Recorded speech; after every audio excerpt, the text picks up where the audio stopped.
160. Dalam buku ini, di antara orang yang kami paparkan biografinya, juga kami sebutkan mereka yang bertemu dengan Khidir. Dan nanti selanjutnya akan kami sebutkan beberapa orang yang juga bertemu dengannya. Seandainya kita telusuri semuanya, pasti akan memakan tempat yang banyak dalam buku ini. Syekh Abu Hasan radhiyallahu anhu berkata, dalam sebuah perjalananku ini aku pernah bertanya, wahai Tuhan, kapan aku Engkau anggap sebagai hamba yang senantiasa bersyukur padamu? Tiba-tiba aku mendengar jawapan, bila kamu tidak menganggap ada orang lain yang diberi nikmat sepertimu. Lalu aku bertanya, lalu bagaimana dengan kenikmatan yang telah Engkau berikan kepada para nabi, para ulama dan para raja? Aku mendengar jawapan, kalau bukan kerana para nabi, niscaya kamu tidak akan mendapat petunjuk. Kalau bukan kerana para ulama, niscaya engkau tidak akan memperolehi pegangan hidup. Dan kalau bukan kerana para raja, kamu tidak akan memperolehi keamanan untuk melakukan itu semua. Jadi semua itu merupakan kenikmatan yang aku berikan untukmu. Inilah kutipannya secara singkat, dan memang sudah menjadi kebiasaanku mengambil kutipan secara singkat. Beliau berkata, dulu aku pernah melaparkan diri selama 80 hari. Kemudian terlintas di benakku, pasti aku akan memperoleh sesuatu dari usahaku ini. Tiba-tiba ada seorang wanita cantik berkata, sungguh sayang, baru lapar 80 hari sudah, menyebut-nyebutkan amalannya di hadapan Allah. Aku sudah 6 bulan tidak merasakan sesuap makanan pun, tidak berbuat demikian. Beliau berkata, aku pernah mengalami kesulitan untuk memenuhi sebuah hadis yang berbunyi, innahu layaghanun ala qalbi hatta astaghfirullah fil yaumil sabi'ina marrata. Sesungguhnya ini gundahan yang menganjal di hatiku hingga aku beristighfar kepada Allah setiap hari sebanyak 70 kali. Lalu aku bermimpi melihat Rasulullah SAW berkata padaku, wahai orang yang diberkahi, itu adalah luapan-luapan cahaya, bukanlah luapan kesedihan. Sama halnya dengan hadis, man sadana hawful fagri qalbahu qallama ma yurfa'u lahu amalan. Barang siapa yang dihinggapi dalam hatinya rasa takut terhadap kemiskinan, nescaya sedikit sekali amalannya yang diangkat. Lalu aku bermimpi melihat Rasulullah SAW menjelaskannya kepadaku, wahai orang yang terberkahi, berbeza sekali antara perasaan yang melintas dan menetap dalam hati. Beliau berkata, dalam tidurku aku pernah bermimpi melihat Abu Bakar sedang berkata kepadaku, wahai anak muda, ciri-ciri keluarnya cinta duniawi dari hati seseorang ialah selalu mengeluarkannya dikala memilikinya dan tetap gembira dikala tidak memiliki. Banyak sekali kalangan ulama besar yang menimba ilmu dari beliau, di antaranya Syekhul Kabir Abu Abbas Ahmad Al-Mursi Al-Ansari, Ash-Shibli, Muhammad Al-Qurtubi, Abu Hasan Al-Biya'i, Abu Abdillah Al-Biya'i, Al-Wajahani, Al-Jazar, Makinuddin Al-Asmar, Al-Bumi, Al-Laqani, Syekh Jibril, dan masih banyak para wali besar lainnya.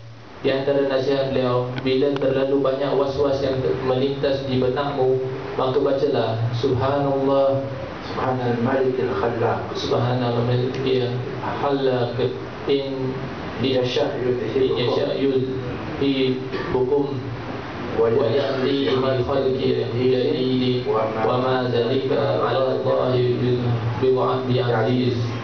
Maha suci Allah, Raja semua makhluk. Jika dia menghendaki, niscaya dia memusnahkan kamu dan mendatangkan makhluk yang baru untuk menggantikan kamu. Dan yang sedemikian itu sekali-kali tidak sulit bagi Allah. Fatir 16 dan 17. Bau kewalian tidak akan dapat kamu cium bila kamu tidak zuhud terhadap materi duniawi dan para penghuninya. Bila seorang murid tidak tekun menghadiri salat 5 waktu secara berjemaah, maka abaikanlah. Barang siapa dengan ilmu dan amalannya tidak bertambah, kefakirannya terhadap Tuhannya dan kerendahan hatinya terhadap makhluknya, berarti dia orang yang celaka. Tiada kemuliaan yang lebih agung dari mulianya keimanan dan mengikuti sunnah. Barang siapa yang tidak dianugerahi keduanya dan barang siapa yang dia dianugerahi keduanya, barang siapa yang dia dianugerahi keduanya dan lalu ia merindukan sesuatu selain keduanya, berarti ia hamba pembohong. Salah dalam menuntut ilmu dan kebenaran ibaratnya seperti orang yang diperkenakan bertemu sang raja, tetapi ia lebih senang bertemu pengurus kuda kerajaan. Hati-hati, jangan sampai kamu sebarkan ilmumu semata-mata agar orang-orang mempercayaimu, tetapi sebarkanlah ilmumu semata-mata agar Allah mempercayaimu. Bila kamu mendapat kesulitan dalam jaya penghidupan, maka ketahuilah bahawa Allah ingin mencintaimu, maka bersikaplah tegar dan jangan merasa jengkel. Barang siapa bersabar atas cobaan Allah, menjauhi kemaksiatan dan yakin akan janji dan ancaman Allah, berarti ia adalah imam meskipun sedikit sekali pengikutnya. Tasawuf ibarat pelatihan diri untuk menghamba kepada Allah. Yakinilah bahawa segenap perbuatan para hamba berdasarkan ketentuan Allah Subhanahu wa ta'ala. Nescaya hal ini tidak membahayakanmu. Sesungguhnya yang membahayakanmu adalah keyakinanmu bahawa perbuatan mereka adalah kehendak dan ketentuan mereka sendiri. Hakikat hilangnya hawa nafsu diri dari dalam hati ialah kecintaan untuk bertemu dengan Allah pada setiap nafas, tanpa adanya upaya untuk membangkitkannya. Kala itu seorang hamba tidak dapat sampai tujuan kepada Allah Subhanahu wa ta'ala bila masih tersisa padanya salah satu keinginan dirinya atau kehendaknya. Di antara orang yang paling celaka adalah yang senang mendapat perlakuan dari orang lain sesuai kehendak hatinya, sedangkan dia sendiri tidak menjumpai pada dirinya sebagian sikap yang ia inginkan untuk dirinya. Tuntutlah dirimu untuk memuliakan orang lain dan jangan kamu tuntut mereka untuk memuliakan dirimu. Jangan kamu paksa kecuali dirimu sendiri, dan bila kamu ingin hatimu tidak berkarat dan kamu tidak mengalami kesusahan atau kesulitan juga dosa tidak menempel padamu, maka banyaklah membaca Subhanallah wa bihamdihi subhanallahil azim, la ilaha illa huwa la ilaha illahu la ilaha illahu la ilaha illahu Allahumma sabbit ilmaha fi qalbi waghfir li dhanbi waghfir li mu'minina wal mu'minat wa kulli hamdi lillahi wa salamu ala ibadihi nasbaha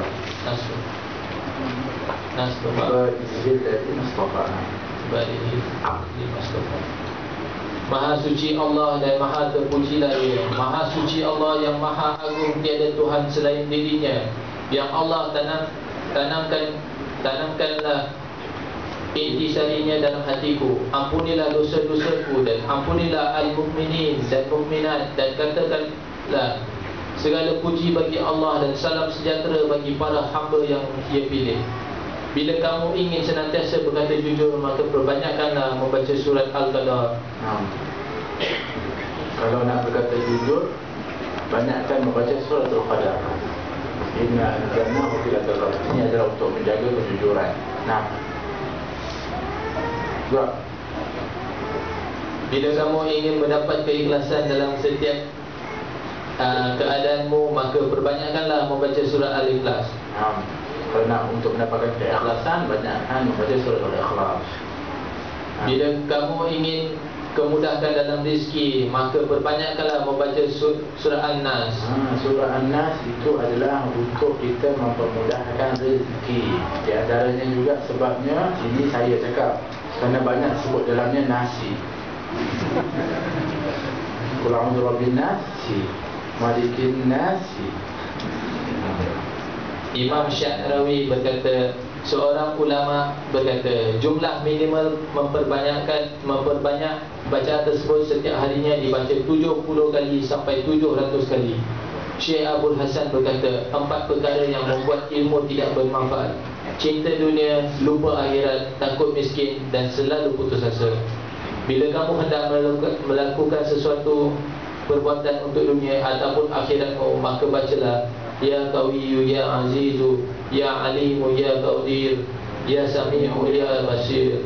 Wahai yang maha kuat, wahai yang maha perkasa, wahai yang maha mengetahui lagi maha berkuasa, wahai maha mendengar lagi maha melihat. Bila kamu hendak berhutang, maka berdoalah kepada Allah dalam hati, lalu berhutanglah, nescaya ia yang akan membayarnya.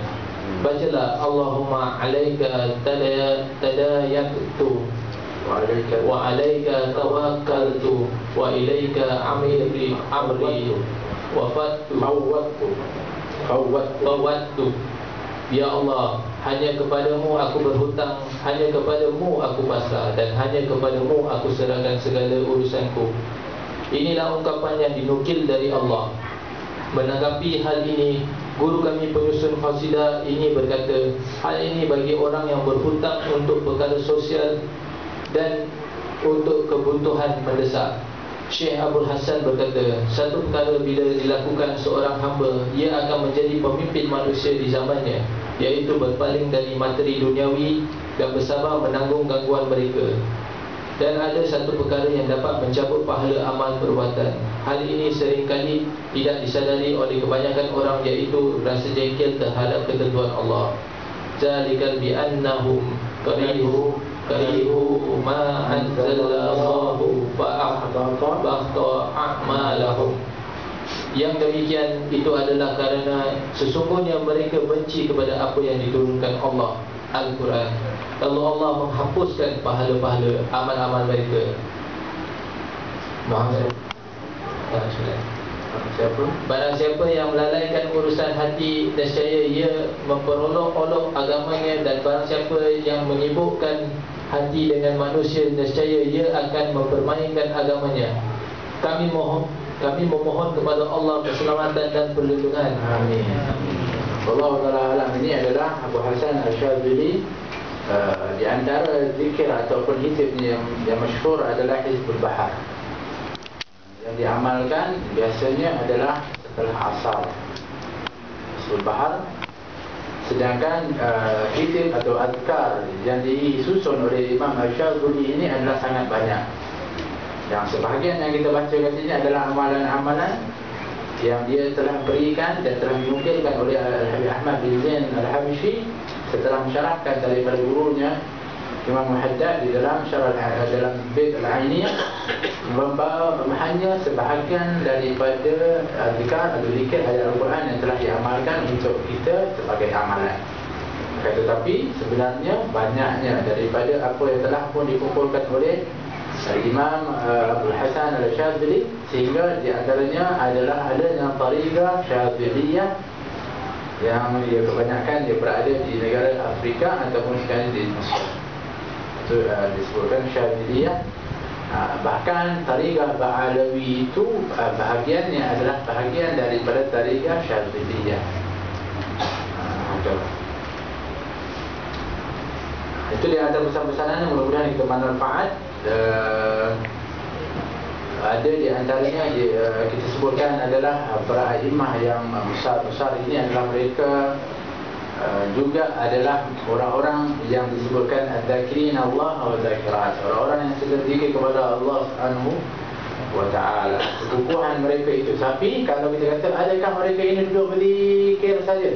Kalau kita tengok dari pada sejarah, mereka ini juga adalah orang-orang mujahidin, orang-orang jihad di jalan Allah Subhanahu wa taala. Syekh ataupun Imam Abu Hasan Syadzili juga adalah orang-orang yang mengikuti peperangan ketika peperangan Salib, ketika mana di Iskandaria. Juga banyak daripada ulama-ulama sufi yang mana mereka juga adalah orang-orang yang jihad di jalan Allah. Bahkan mereka lah sebenarnya orang-orang yang paling kuat ketika itu, sebab kekukuhan keyakinan mereka kepada Allah. Abdullah bin Mubarak, begitu juga yang lain, yang mereka juga adalah mengikut kepada peperangan berjihad di jalan Allah Subhanahu wa taala. Bukanlah bermakna ada orang tuduh contohnya orang-orang yang sufi dari ini kerjanya hanya zikir kepada Allah, dan mereka juga adalah orang-orang yang sebenarnya lebih kuat daripada itu.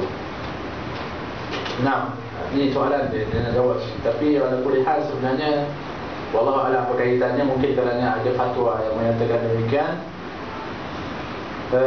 Sekian soalan terakhir.